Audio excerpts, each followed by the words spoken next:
Fala pessoal, sejam todos bem-vindos ao 6º episódio do Revise Comigo para CEA. Toda segunda-feira eu estou postando vídeos aqui, 8 horas da noite, horário de Brasília, com revisões para essa certificação, tá?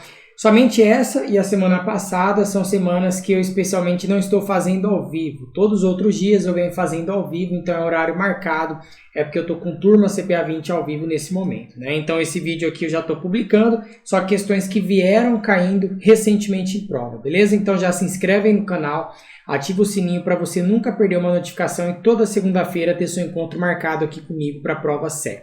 Vamos lá para a questão, e eu já aviso que eu tenho um grupo de estudos no Telegram. Caso você queira participar, é só você clicar no link aqui abaixo, que vai estar aqui na descrição do vídeo, e entrar lá. Todos os dias eu envio questões de prova lá, CPA 10, CPA 20 e CEA, beleza? Vamos lá começar então a nossa primeira questão de hoje. Questão 10754. Duas carteiras possuem duration conforme segue. Carteira A, duration de 360 dias, carteira B, duration de 900. Com relação à sensibilidade, a oscilação na taxa de juros, pode-se afirmar que... O que a gente precisa saber nesse tipo de questão, né? Quando eu estou falando duration, eu estou falando de prazo médio ponderado, ou então também posso me referir à quantidade de tempo que eu vou demorar para receber fluxos de pagamento em caixa.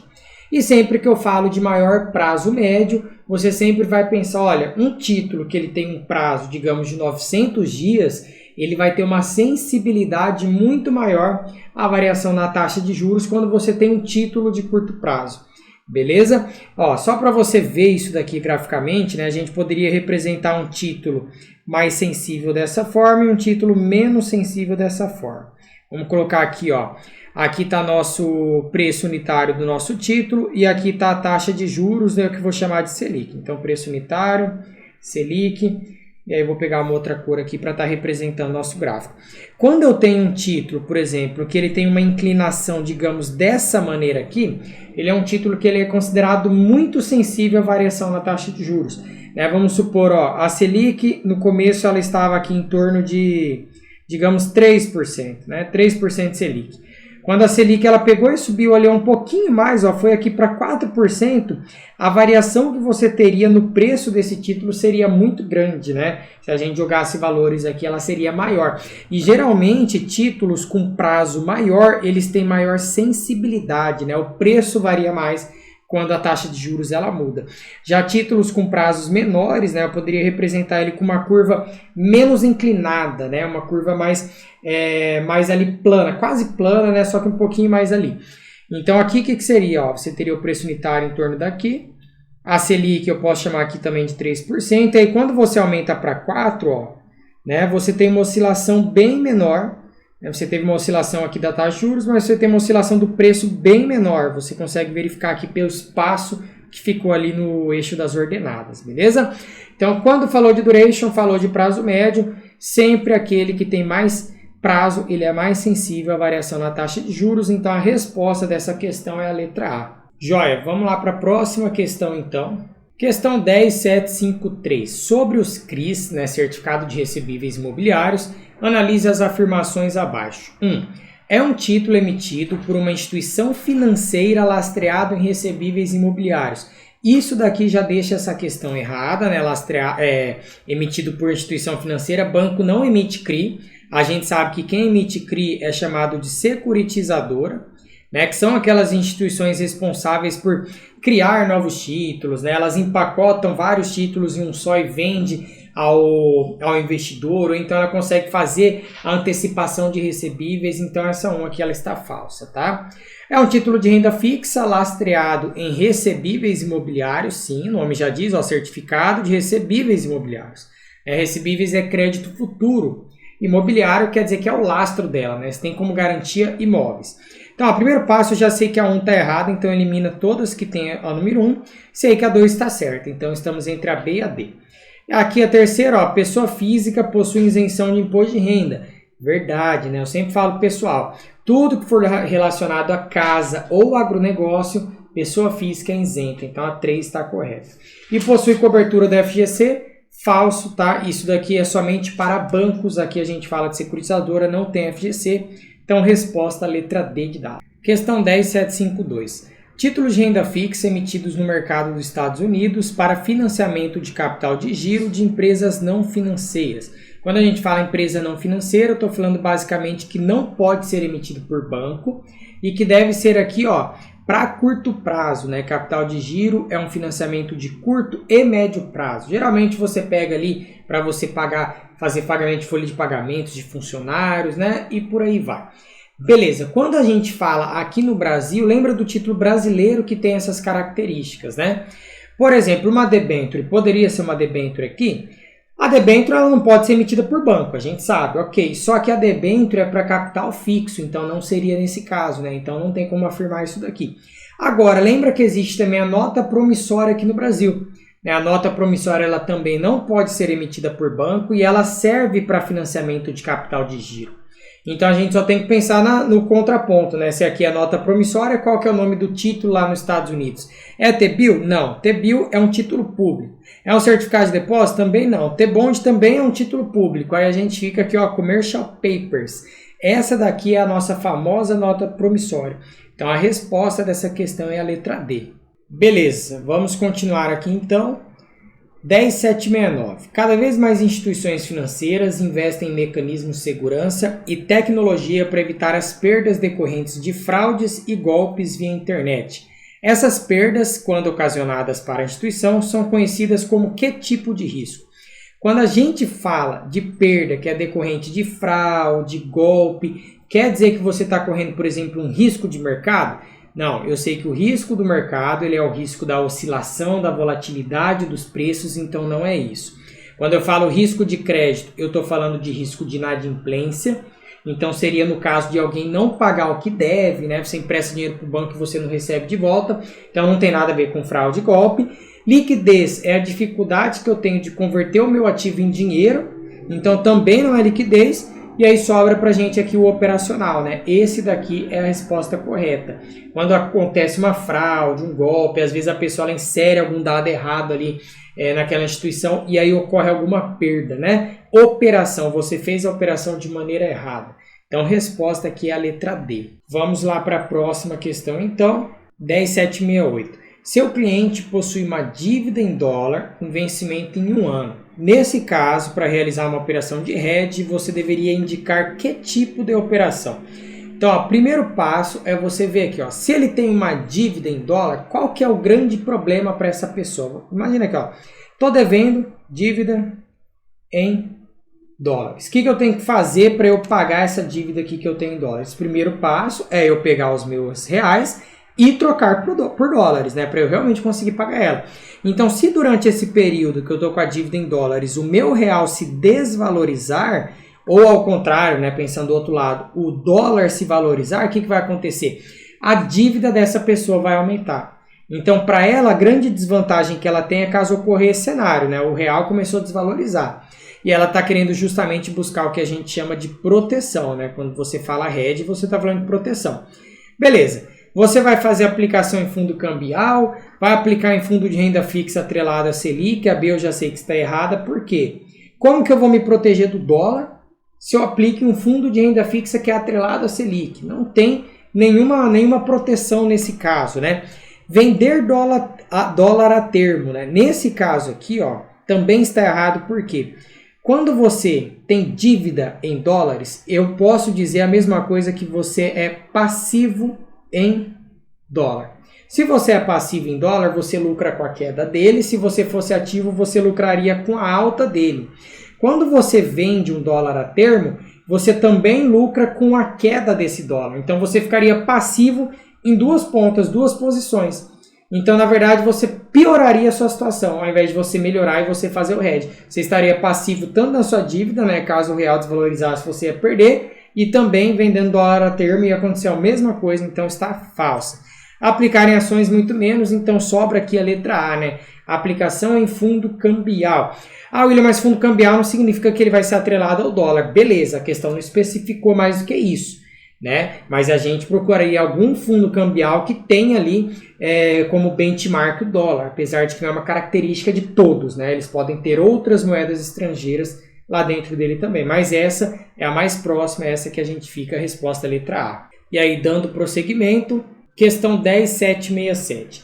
O recibo de depósito bancário, RDB, é um título negociável e intransferível emitido por instituições financeiras para captação de recursos. São instituições que podem emitir o RDB. Cooperativa de crédito pode emitir isso daqui? Pode, tá? Não tem problema nenhum, né? Um recibo de depósito bancário pode ser emitido por cooperativa. Então, aonde está um, a gente já sabe que está correto. A única que eu elimino por enquanto é a letra C. Banco múltiplo pode emitir? Pode, também tranquilamente. E sociedade de crédito e financiamento pode emitir? Aí você lembra aqui, né? O que é uma SCFI? É aquela famosa financeira, né? Ah, William, não lembro. Financeira pode emitir RDB? Pode também, tá? Então, todas aqui estão corretas. A resposta é a letra D. Qual que era a principal característica de um RDB, né? Já para você aproveitar e anotar aí, ó. É um produto que tem baixa liquidez, né? Baixa liquidez, então geralmente ele paga mais do que um CDB. Né? Aí isso daqui já está na própria questão, a gente já sabe, cooperativa, financeira e bancos de maneira geral pode emitir. E aí uma outra característica dele é que nesse título aqui, ó, não há risco de liquidez. Tá? Por que que não tem risco de liquidez? Porque ele não permite resgate antecipado. Você não pode resgatar antecipado somente lá no vencimento. Então, por isso que a gente fala que não existe esse tipo de risco. Tá? Então, duas informações novas, só anotar isso daí. Vamos lá para a nossa próxima questão. Com relação ao serviço prestado pelo agente fiduciário, assinale a alternativa correta. Lembra que fidúcia significa confiança, né? Esse daqui, no caso, é o representante dos debenturistas. Ele é o garantidor da operação no caso de falência da companhia emissora. Essa palavra está errada, ele não é garantidor de operação nenhuma. Tá? Ele é o representante da empresa emissora, falso. Ele é representante dos investidores, né, dos debenturistas, então é errado. Ele é o representante dos investidores perante a empresa emissora. Essa daqui está correta. E ele é remunerado pelo banco mandatário, também está falso, tá? Lembrando que esse agente fiduciário aqui, ele pode executar gastos em nossos nomes, né? Nos nomes dos debenturistas, beleza? É uma informação extra aí, pode anotar também. Ficamos com a letra C. Vamos lá para a nossa próxima questão. Questão 10765. Com relação ao mercado primário, assinale a alternativa correta. É onde são emitidas ações novas e os recursos captados são canalizados para os acionistas da companhia. Isso daqui está falso, ó. São emitidas ações novas, beleza, só que os recursos captados não são canalizados para os acionistas. Eles são canalizados para a própria empresa. Tá? Então, eu vou fazer um esquema aqui embaixo só para a gente entender como que funcionava essa questão aqui do underwriting, né? Você tem aqui uma empresa e essa empresa está querendo abrir capital na bolsa. Então, o que ela faz? Primeiro passo, ela contrata um banco, que é o banco coordenador ali da oferta, e esse banco aqui ele faz o processo que é conhecido como underwriting, né? Que é o famoso IPO, né? Oferta pública inicial, Initial Public Offering. E aqui você tem o mercado primário. E esse mercado primário aqui, ele é quando você negocia as ações pela primeira vez. E aí, quando você compra as ações pela primeira vez, o dinheiro vai para a empresa, né? Obviamente, não? Qual seria o sentido de ela estar abrindo o capital dela? E aí depois, né, quando você realmente vai negociar pela segunda vez, você quer vender suas ações, aí você negocia no mercado secundário, que seria o mercado de bolsa de valores, né? Então, nesse caso aqui, não entra recurso para a empresa. Então, beleza, né? Vamos lá para B. É onde ocorre a liquidez dos valores imobiliários, os investidores conseguem realizar seus investimentos. Falso, tá? Aonde tem a liquidez dos valores imobiliários é aqui no mercado secundário, que é o mercado de bolsa, tá? É o tipo de mercado onde as empresas emitem novos títulos para captação de recursos e posterior investimento em projetos. Isso daqui está correto, né? Aqui que elas captam recursos para investir em projetos. Lembrando que uma empresa pode estar captando recursos através, por exemplo, de debênture, né, se não for um banco, ou então ações, né, então capital próprio ou capital terceiros. E ação aqui possui liquidação em D+3, falso, né? Ações têm liquidação em D+2. Resposta, letra C. Vamos lá para a nossa próxima, então. 10764. Escolha a alternativa que contemple apenas ativos com garantia do Fundo Garantidor de Crédito. Então, primeiro passo, procura títulos que não são emitidos por bancos, né? Aí você começa aqui ações já não tem FGC, você já arrisca, né? Aí CDB, RDB, depósito à vista, que seria conta corrente, poupança, beleza, né? Fica meio na dúvida ali, deixa ela guardar. Aí CDB, RDB, letra financeira e LCI. Você fala, poxa, todos esses aqui também são emitidos por banco, só que lembra que letra financeira não tem fundo garantidor de crédito. Tá? Então, aqui nessa questão, na verdade, ela exige o seu conhecimento sobre essa questão da letra financeira.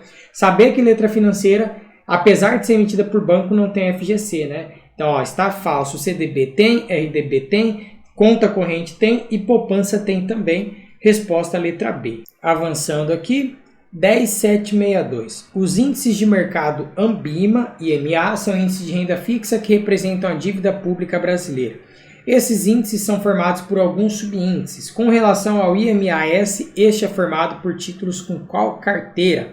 Então, ó, só para você entender, você tem aqui o IMAG, que é o IMA geral. Aí ele é dividido basicamente em 3 subíndices, né? Você tem aqui o IMAB, você tem o IMAS e você tem o IRFM. Vamos já fazer uma revisão aqui desses 3 índices, né? Quando você fala índice mercado ANBIMA B, você vai lembrar sempre de B de Brasil, e aí você vai lembrar qual que é o índice oficial de inflação do Brasil, o IPCA. Né? Então quer dizer que esse subíndice, essa família de subíndice aqui, ela é representada por títulos da dívida pública atrelados à inflação, que seriam as notas do Tesouro Nacional tipo P e a NTN-B principal. Tá? Então esses 2 títulos fazem parte aqui do IMAB. Então não é essa daqui, né? Ele está pedindo em relação ao IMAS. O S você sempre vai lembrar S de Selic. Então quer dizer que ele tem lastro aqui, né, em títulos que rendem de acordo com a Selic. Qual título rende de acordo com a Selic? A letra financeira do Tesouro, né? LFT. E RFM você vai lembrar de renda fixa, vai pensar em títulos pré-fixados, que nesse caso seria a NTNF e a letra do Tesouro Nacional LTN. Beleza? Então, IMAS, pré-fixado falso, atrelado IPCA falso, todos pós-fixados falso, atrelado a Selic, resposta letra D. Anota esse esqueminha aí, tá? Isso daí é importante, pode estar aparecendo na sua prova. Vamos lá para a próxima. Questão 10761. O Ibovespa é o principal índice da Bolsa de Valores brasileira B3 e possui uma carteira teórica que é revisada a cada quadrimestre. Quando uma ação possui maior participação na formação do índice, significa que essa ação possui maior o quê? Né? Maior valor? Falso. Lembra que o índice Bovespa ele é ponderado pela liquidez. Tá? Quanto mais liquidez, mais negociabilidade, né? Existe até o índice de negociabilidade lá. Aí sim quer dizer que essa ação ela vai ter mais participação lá na formação do índice. Então não é valor, não é risco, não é distribuição de dividendos, a gente fica aqui com a letra C, liquidez, ok? Bora lá para a próxima então. Questão 10760. Seu cliente está analisando para investir em uma ação no mercado que está cotada a R$30. Essa mesma ação possui lucro por ação de R$2. Com isso, o PL dessa ação seria... Questão extremamente simples, né? O próprio indicador já mostra o preço dividido pelo lucro. É só você pegar 30 e dividir por 2, vai dar 15, beleza? Vamos tentar então encontrar isso aqui nas alternativas. 15, e isso significa que o investidor teria 15% de retorno ao investir nesse ativo. Isso aqui está falso, tá?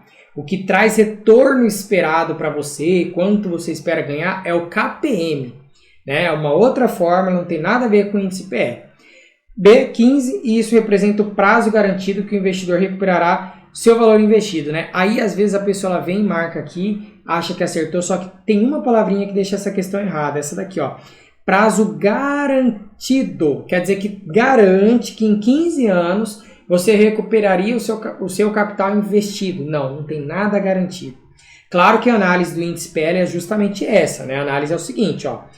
Se ele deu 15, significa que você demoraria 15 anos, né, um prazo estimado, para você recuperar o valor que você investiu na forma de distribuição de dividendos daquela ação. Tá? Então, assim, estimado, aqui a resposta correta vai ser a letra C. Ó, 15, isso representa o prazo estimado que o investidor recuperará o seu valor investido. 10 a gente já sabe que não, né? Essa daqui não poderia marcar de jeito nenhum, porque dividindo você não chega nesse valor. Beleza? Então, resposta aqui dessa questão, letra C. Vamos lá para a próxima. Uma empresa rodoviária está emitindo uma debênture com valor de face de R$1.000. Essa debênture está sendo negociada com deságio de 10%, possui cupom semestral de 3% ao semestre, prazo de 3 anos. Qual yield to maturity desse título? Ou seja, qual a taxa interna de retorno, né? A taxa de juros desse título. Primeiro ponto, valor de face, ele é o valor do vencimento, R$1.000. Então, se você fosse fazer o fluxo, você faria basicamente assim, ó. R$1.000 é o valor que você vai resgatar lá no final. E ela é negociada com desconto de 10%. Então nem precisa fazer na calculadora. 10% de 1.000 vai ser R$100. Se ela é descontada R$100, né, negociada com esse desconto, quer dizer que você vai pagar R$900 para comprar ela. Então já tem esses dois dados. Aí você tem aqui a taxa de juros que está ao semestre, ó, 3% ao semestre. E você tem o prazo de 3 anos, que aí eu já vou colocar aqui, ó, ao invés de colocar 3 anos, né, como a taxa e o prazo tem que estar no mesmo período, eu já vou colocar aqui 6 semestres, beleza? Aí feito isso, você já pode pegar sua HP aqui e fazer o cálculo. E aí o primeiro passo é você colocar essa taxa de juros aqui, né, porque o cupom, ele sempre incide sobre o valor de face. Então você tem que descobrir quanto que vale 3% em cima de 1.000. Tá? Então é só pegar aqui o 1.000, Enter, 3%, pronto, já sabe que é R$30. Então esse valor aqui ele vai na nossa parcela, né, o PMT. Então se você fosse fazer aqui no fluxo, é como se você ganhasse isso daqui durante 6 semestres, né? Então 6 vezes você vai estar ganhando 30, 30, 30, 30, 30 e 30. Beleza, agora você vai colocar aqui os 900 CHS no PV, pega o 1.000 FV, e aí você coloca que são 6 semestres, né? Então 6N, depois só clica no I para você puxar a taxa, ele já acha que 4,97, né? Ele está arredondando, porque se aumentar a casa decimal, ó, 4,96, e a gente sabe que é ao semestre, porque foi o cálculo que eu fiz aqui. Então a resposta dessa questão é a letra A, beleza? E aí com isso finalizamos aqui, né, nossa outra revisão aí da série. Aqui tem uma frase em inglês dizendo, né, você pode ter resultados ou desculpas, não os dois. Então fica aí a reflexão para a gente estar pensando um pouquinho.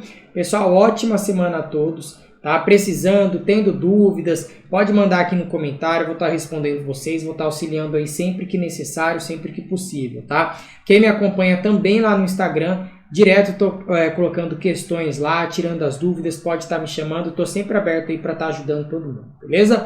Vamos lá então fazer uma ótima semana, até a próxima, tchau, tchau, lembrando que amanhã tem revisão CPA 10 e CPA 20, se souber de algum amigo que esteja querendo assistir, só avisar eles aqui no meu canal. Até mais pessoal, tchau, tchau!